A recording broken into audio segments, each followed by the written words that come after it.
what is an odontogenic cyst? Or before that, ये वाला part हटा देना, what is an odontogenic? That is why you remove the cyst with simple procedures, that is 1, 2, 3 and 4.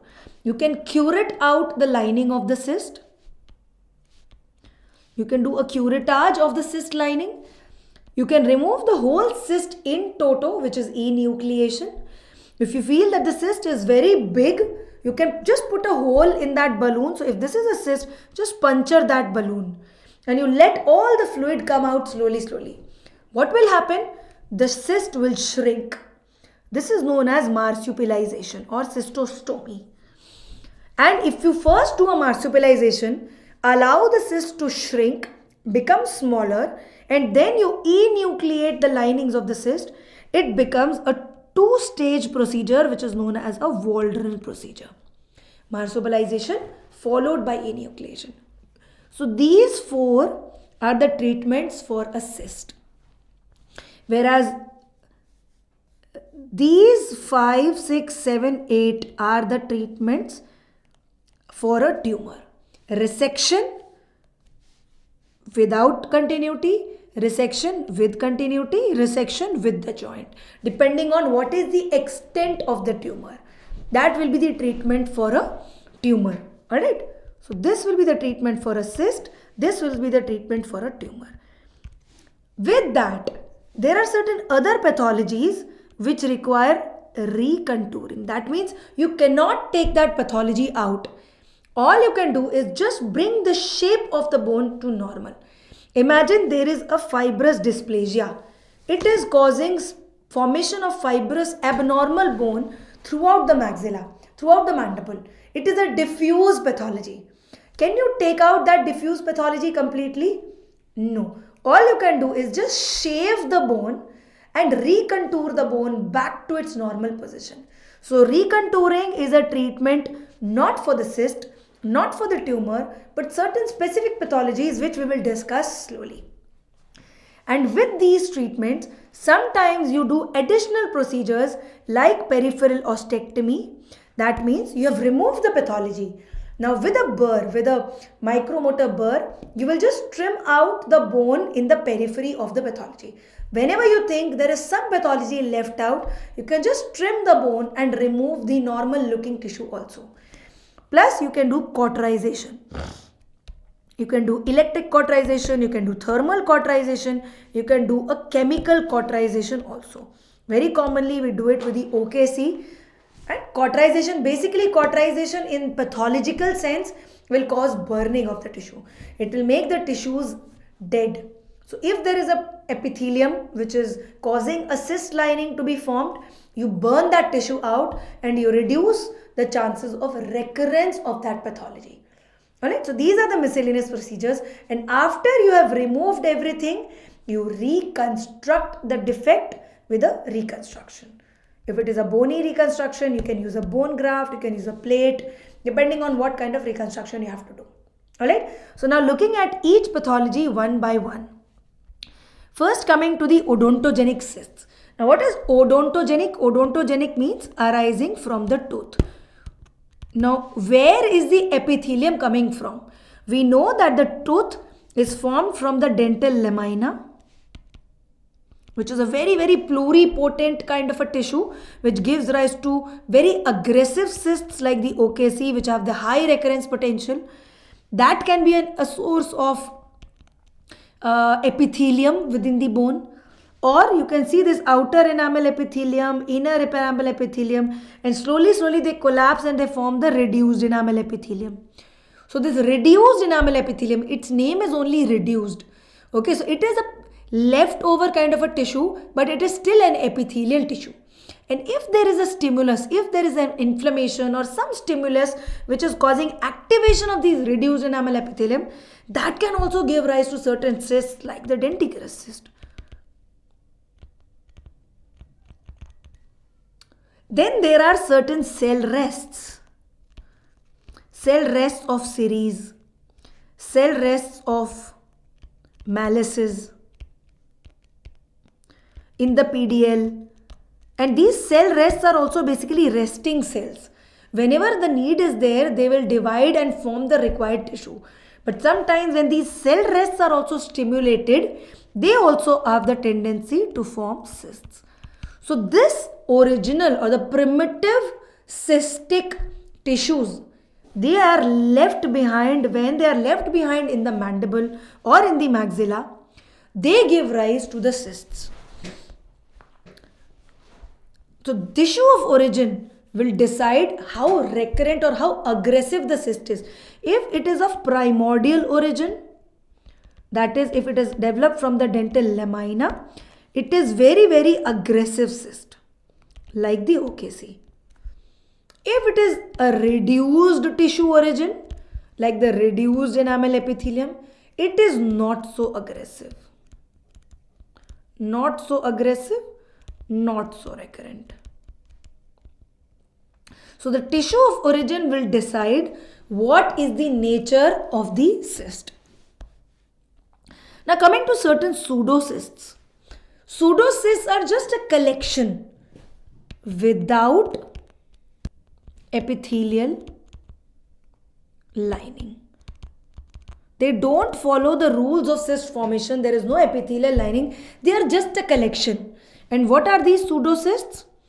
The traumatic bone cyst, which is not really related to trauma. It's a misnomer, which is what we call as a idiopathic bone cavity. Then Staphnase cyst and aneurysmal bone cyst. These are the pseudocysts which we see commonly in the jaw bones. Alright, traumatic bone cyst has nothing to do with trauma. It will have these scalloped kind of margins, will be there above the inferior alveolar canal. When you aspirate, there will be some dirty blood colored cells. Staphnase cyst present below the inferior alveolar canal. Some people call it a salivary gland depression. Basically, when you aspirate, it will only have air. Aneurysmal bone cyst, it's an absolute misnomer because it is not related to aneurysm. It is not even a cyst. It is basically a giant cell lesion. It is a giant cell pathology. So these are the pseudocysts. The treatment is, you can just leave it alone. Especially the traumatic bone cyst and the Staphnase cyst. Aneurysmal bone cyst, if it is growing in size, definitely you have to treat it. We will come to aneurysmal bone cyst when we do the giant cell pathologies, but it does need a treatment. So you can see here, this is a giant ABC aneurysmal bone cyst. Definitely it will need a treatment. Coming to the mechanism of cyst development, you must have also read about this in the oral pathology classes. But how does a few epithelial cells, how do they come together and form a cyst? Basically, whenever the epithelial rests are present, there is a stimulus. What is a stimulus? It can be anything. It can be a dental caries, which is coming to the periapical region and stimulating those rest cells to get activated, and it is becoming a radicular cyst. So any kind of stimulation to these resting cells, they start proliferating. There is a cytokine, cytokines are released in that region, in the inflammatory milieu, and they start proliferating. These epithelial cells proliferate. Now the peripheral cells, they get their nutrition by diffusion from the adjacent tissues.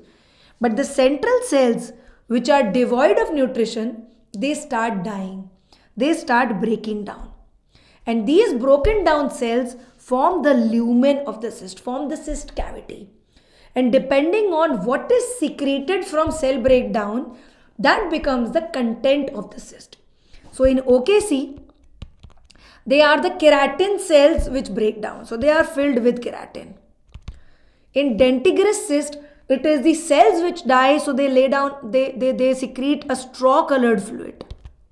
They secrete a straw-colored fluid which will be rich in cholesterol crystals, very oily looking, because these cells are oily cells. They die and they release a lot of oil, cholesterol crystals. So they will be golden yellow in color with a lot of oil like secretions. So depending on what kind of cells are breaking down, that will be forming the content of the cyst. Now for obvious reasons, the osmotic pressure within the cyst will be very, very high.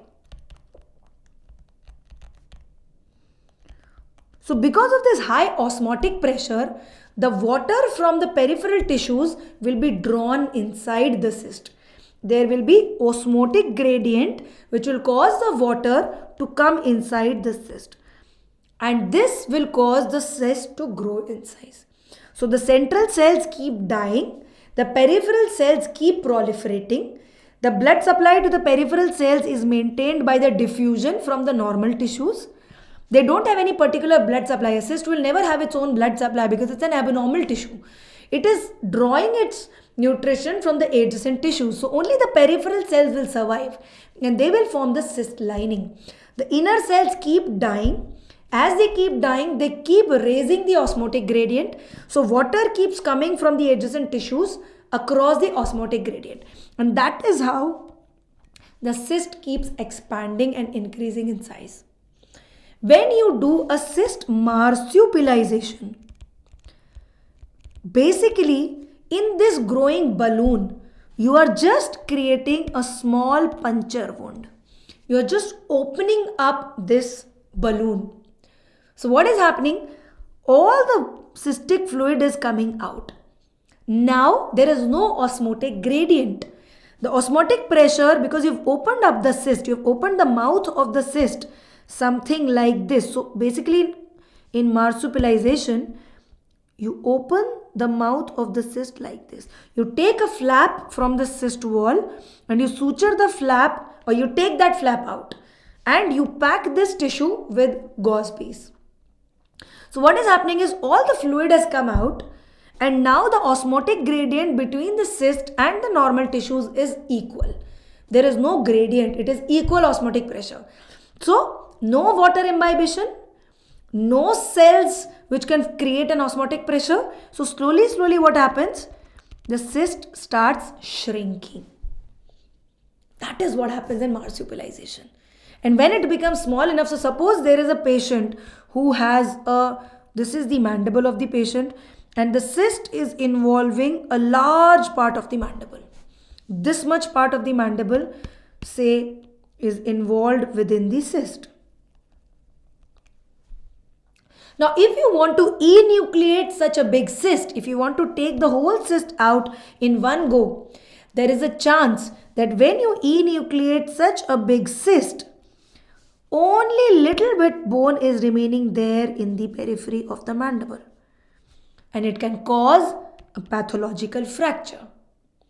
To prevent that from happening, what you do is you just open up one window of the cyst. So this much part of the cyst you have opened up. Now this is open. Now all the fluid comes out. The cyst starts shrinking slowly. And slowly, what happens is only this much cyst is left behind. All the other places, there is normal bone formation. Now it is small enough that you can just open it up again and enucleate it completely. So this is marsupialization followed by enucleation. And this is known as the Waldron procedure. This is known as the Waldron's procedure. So this is the simple two ways in which you can remove a cyst. Now, before you go for treatment, there are certain things that you will do for diagnosis. Obviously, first you will do the clinical examination. Then you will do a radiological examination. How will you do the radiological examination? You will do some X-rays.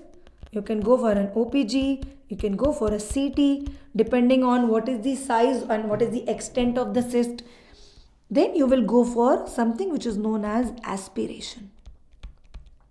With your clinical examination and radiological examination, you will come to a working diagnosis, whether it's a cyst, whether it's looking like a vascular pathology, whether it's looking like a tumor. What does it look like? Broadly, you will have an idea. Now, to have an exact idea, you should take an aspirate. Always you should go for an aspiration. Okay, now aspiration, if it is an odontogenic cyst, it will give this kind of a straw colored fluid. Okay, so the first kind of aspirates that you can have is a straw colored fluid, which is the most common kind of aspirate you see from odontogenic cysts. From Dentigerous cyst, from Radicular cyst, any kind of odontogenic cyst can give this kind of an aspirate. Now don't confuse this with this absolute yellow colored. This is pus, which is absolute bright lemon yellow in color. That is always pus. That means it is an infected cyst. Whenever it is any kind of cyst is infected, all the lumen will be filled with pus. So when you aspirate and you get pus, you cannot say what kind of a cyst it is. You can only say that it is an infected cyst. The third thing which you can have is frank blood. You can have frank blood as an aspirate. When you have frank blood, if it is a bright red in color and it is coming out with a lot of pressure, that means it is an arterial pathology. Because an arterially fed lesion will have bright red color. We know that arterial blood is bright red in color. Plus it is pulsatile. It is bright red with high pressure. We know that the blood pressure within the arteries is very, very high as compared to veins. So it is bright red in color with a lot of pressure. Means when you put your syringe and needle into the pathology, the plunger of the syringe will be coming back on itself. You will not have to aspirate it. It will be with so much pressure that the plunger is coming out itself. So it will be of high pressure pathology, bright red in color, can be associated with pulsations. So if this kind of a pathology is there, you will know that it is a vascular pathology and it is a high flow arterially fed pathology. So you will not dare do a biopsy in this patient. You will directly send the patient for a embolization of the vessel. So if you get frank blood, which is bright red in color, high in pressure and is associated with pulsations, remember it is an arterial lesion. Don't touch that patient. He will bleed to death if you try and take a biopsy. Again, if there is a frank blood which is dark red in color, not so much pressure, and which is associated with phleboliths on X-ray, that means it is a venous lesion. So venous blood is dark red in color. It is not a very high pressure system. Plus on X-ray you will see it's a pathognomonic of venous pathology that venous blood is slow. So there is always stasis of blood. Because of the slowness or stasis of blood, there are chances of forming blood stones which are known as phleboliths. Just like salivary stones are cyaloliths, just like that phlebos means vein.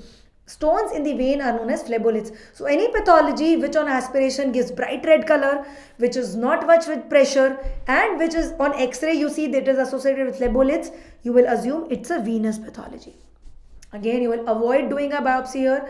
You will send the patient for embolization of the vessel and then you will just curate out the pathology. Alright. Another thing which can come is air.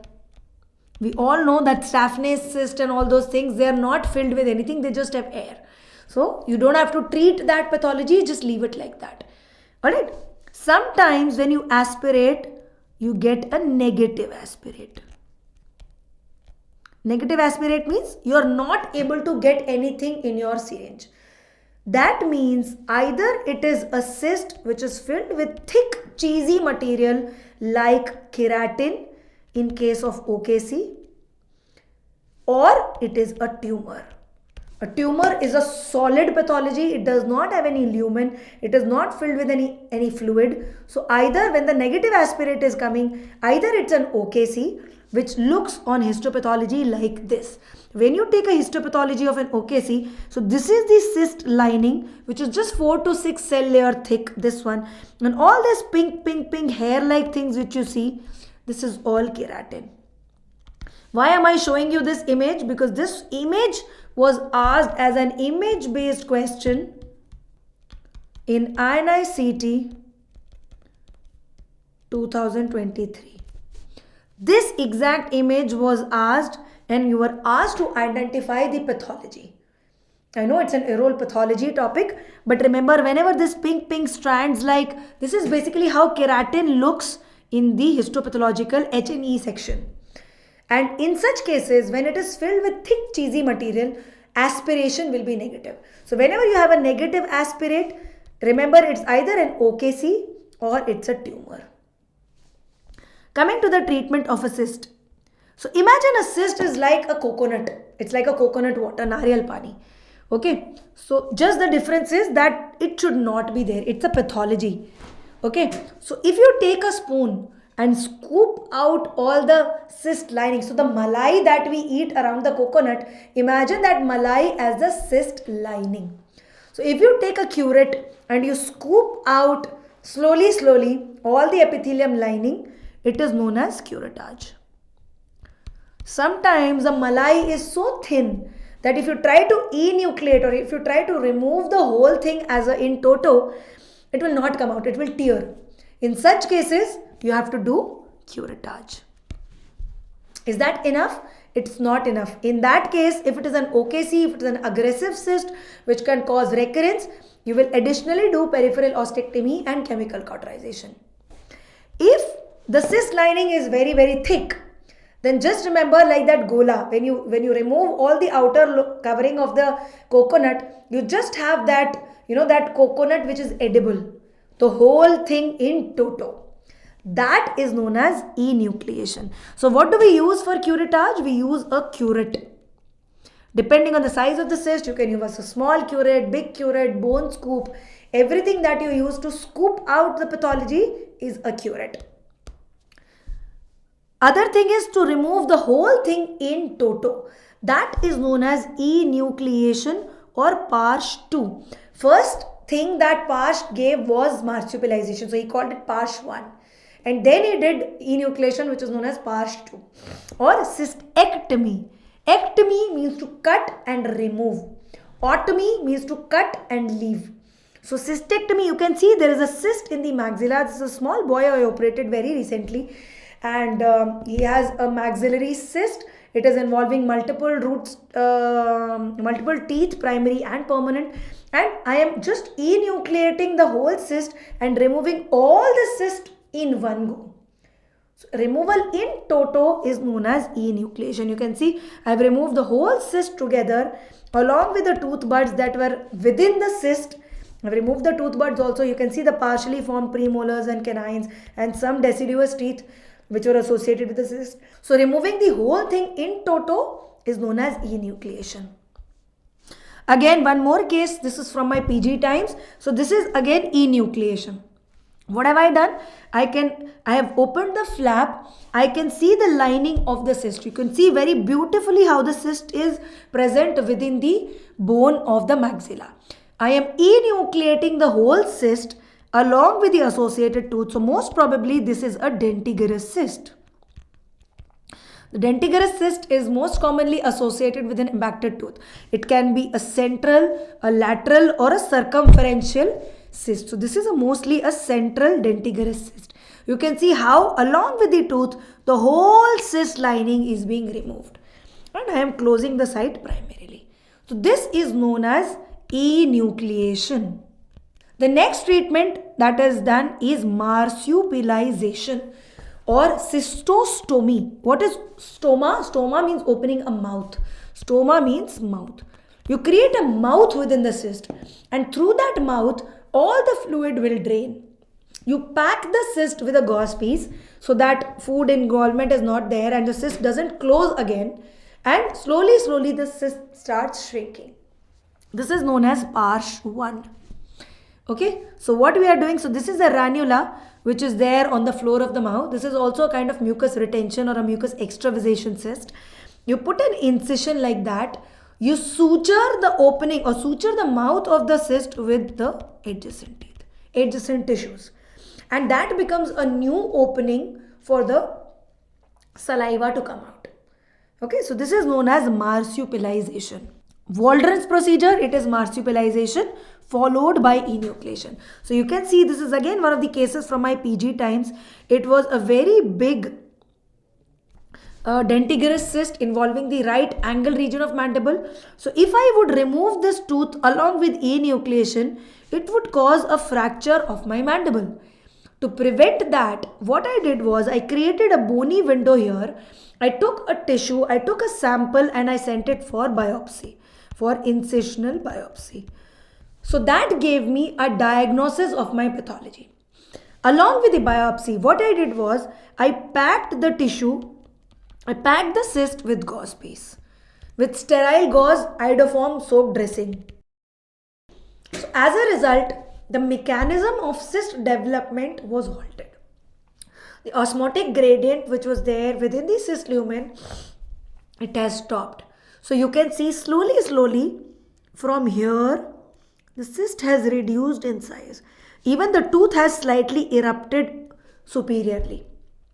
So slowly, when the cyst becomes very small like this, and I know that there is enough bone in the margin, enough bone in the lower border of mandible, now it will not fracture.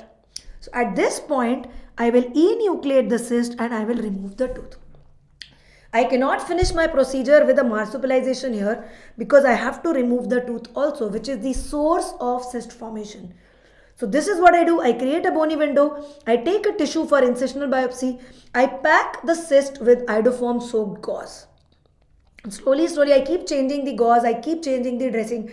And within a few weeks, new bone is formed and then I can enucleate the cyst. This is known as the Waldron's procedure. One more case, you can see here, you can appreciate how big a cyst is there. This is a very big cyst due to an impacted tooth. You know where it is impacted? Along the ramus of mandible, just near the sigmoid notch region. So if extraction of the tooth was done along with curettage of cyst lining and open packing of the iodoform soaked gauze. So with the hole we have packed, and in that incisional biopsy only, because the tooth was lying free in the cyst, it was lying free here, I could take out the tooth also. So whatever tissue I could take out, I took it out. I marsupialized the cyst. I tried to curate it out, but I knew that I will not be able to curate it out properly. I started packing the cyst, and see slowly how in 1 year the whole cyst has formed new bone. It is absolutely radio opaque now. And whatever the shrunken cyst was there, that was kind of curated out properly. So that is how you conservatively manage the odontogenic cyst. Now sometimes when it is a very aggressive cyst or a very high recurrence chances, like the parakeratinized variant of OKC, in that cases, along with enucleation or marsupialization, you know that the lining is so thin, the epithelial lining of OKC is so thin that when you try to enucleate, the lining will rupture. So ultimately, even if you try to enucleate, you end up doing a curettage. So you know that there might be some lining which is left behind. In such cases, instead of doing a resection like a tumor, you do something which is known as a peripheral ostectomy. You take this trimmer which you have used in your prostho classes for trimming a denture. You take a smaller shaped, a round shaped or a flame shaped trimmer, attach it to a micromotor and do a curettage, do a ostectomy of the bone, of the cyst lumen.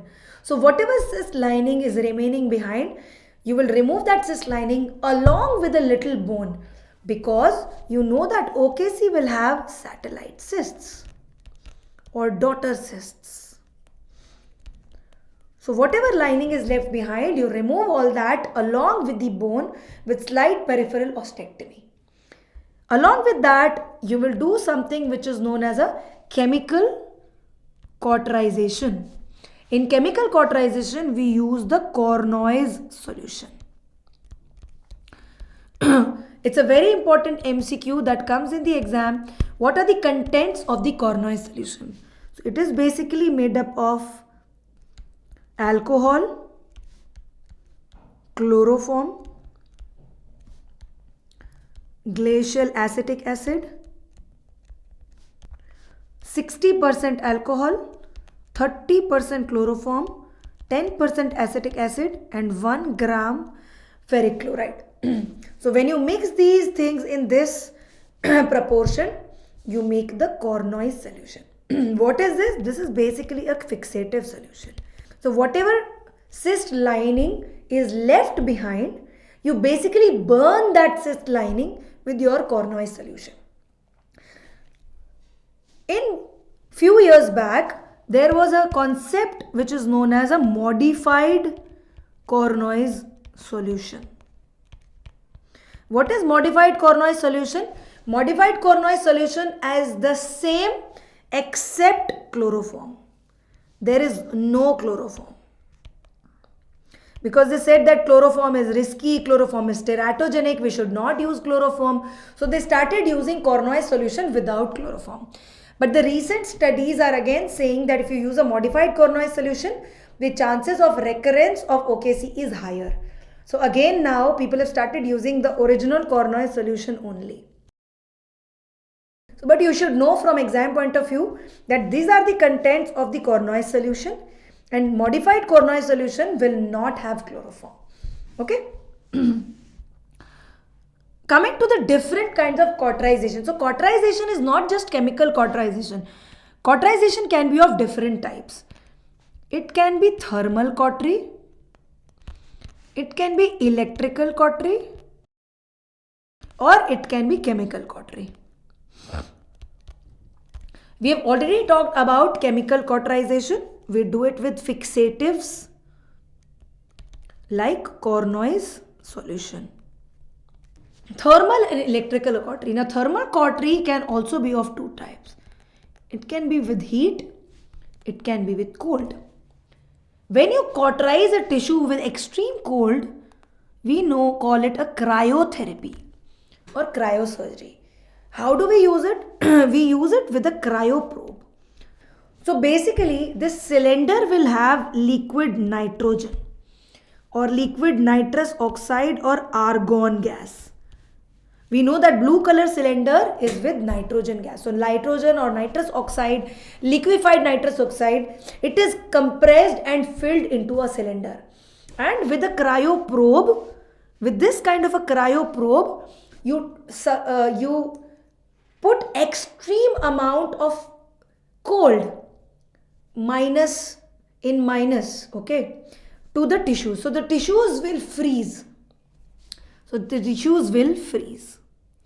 Slowly, you know that when you freeze the ice, slowly the ice will thaw and again it will become liquid.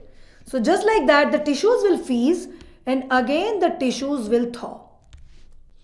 Again you put a cryoprobe and freeze the tissues after 5-7 minutes. So again you freeze the tissues. Again they will thaw. And this freeze-thaw cycle continues till the time you are sure that your tissue is destroyed. Where do you use this liquid nitrogen cryotherapy?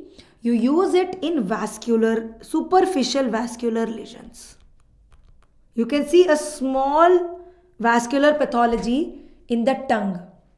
Do you excise it? Excising it will cause, maybe it can cause a lot of bleeding. So you just freeze that tissue, use multiple freeze-thaw cycles and necrose that tissue.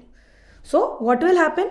It will undergo, even for a mucocele, you can do the same with a mucocele also. You will freeze-thaw, you will make the tissue absolutely white.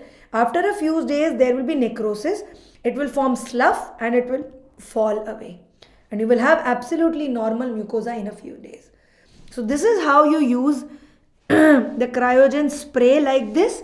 It will kind of desiccate the tissues, freeze the tissues and cause necrosis. So the pathology will necrose and go away. So that is how you use cryotherapy as a thermal cautery.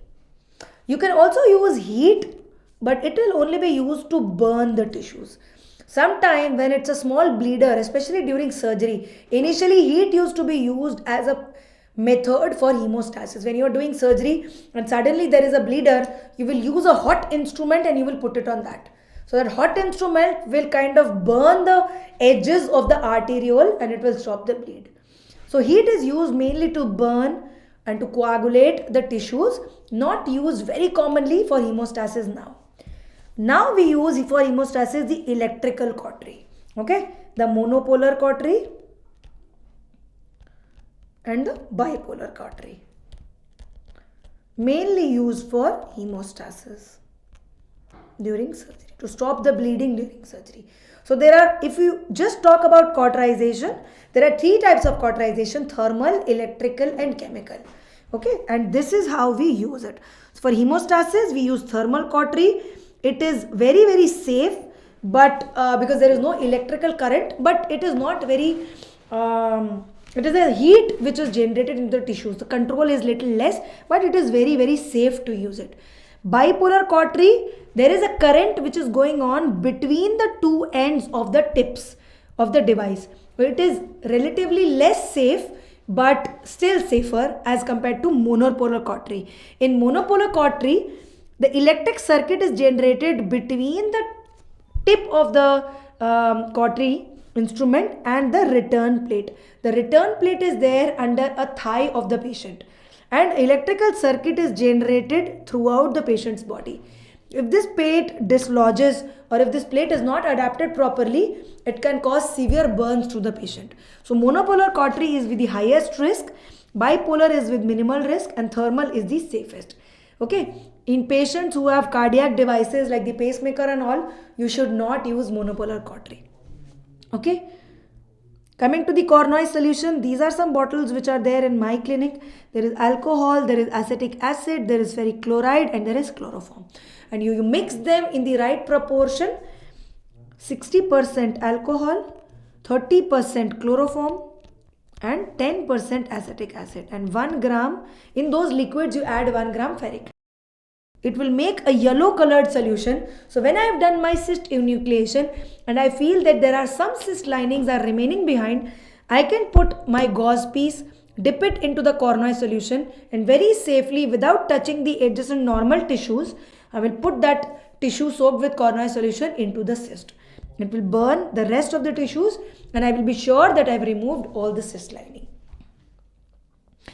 If the cyst is very, very extensive, beyond the scope of enucleation or marsupialization, then you have to go for a resection or excision. Okay, imagine this multilocular, pathology which is involving almost the whole of the mandible. Do you think it can be enucleated? It has multiple septations within the pathology. In such cases, you have to resect the pathology.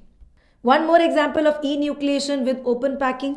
So this was a big cyst like this. We did a biopsy along with removal of the tooth, and we started packing the tooth with iodoform soaked gauze. Slowly enucleation and open packing was done. Slowly bone formation has happened, and absolutely normal bone you can see here. OKC, we all know OKC is very, very aggressive. There is high chances of recurrence. So in this big OKC which is there, if you can appreciate here, packing was done, enucleation was done, packing was done when the cyst was shrinking, curettage was done, and the cyst is treated without the need for resection. Now, one thing which you have to know is the Gorlin-Gold syndrome. The Gorlin-Gold syndrome is one of the syndromes which causes multiple OKCs. Just showing you one of the examples of multiple OKCs. This was a patient from my PG times when I did my PG in 2011. And this patient had 1, 2, 3, 4 OKCs. And we started packing all the sides. We tried to enucleate everything. We started packing it with iodoform gauze. And slowly you can see how this second molar, which is lying there, it has erupted into its normal position. This third molar, which is almost lying horizontally. How slowly it has also taken the position in the normal place. These are not different patients, this is the same patient. This is the second molar on the left side. How beautifully it has erupted into a normal occlusion. This is the third molar which is there inside the ramus. If I had extracted this tooth, then it would never be able to come in the occlusion. So we didn't extract the tooth, we removed the curate, we curetaged the cyst lining, we did the cornoise solution, chemical cauterization, we removed the pathology, and we gave chance for the tooth to erupt into the normal bone. Still you can see there is some pathology which is remaining here, and this I can enucleate very easily. I didn't have to sacrifice the tooth, I didn't have to extract any tooth. So multiple OKCs, Gorlin-Gold syndrome, this is how you treat it.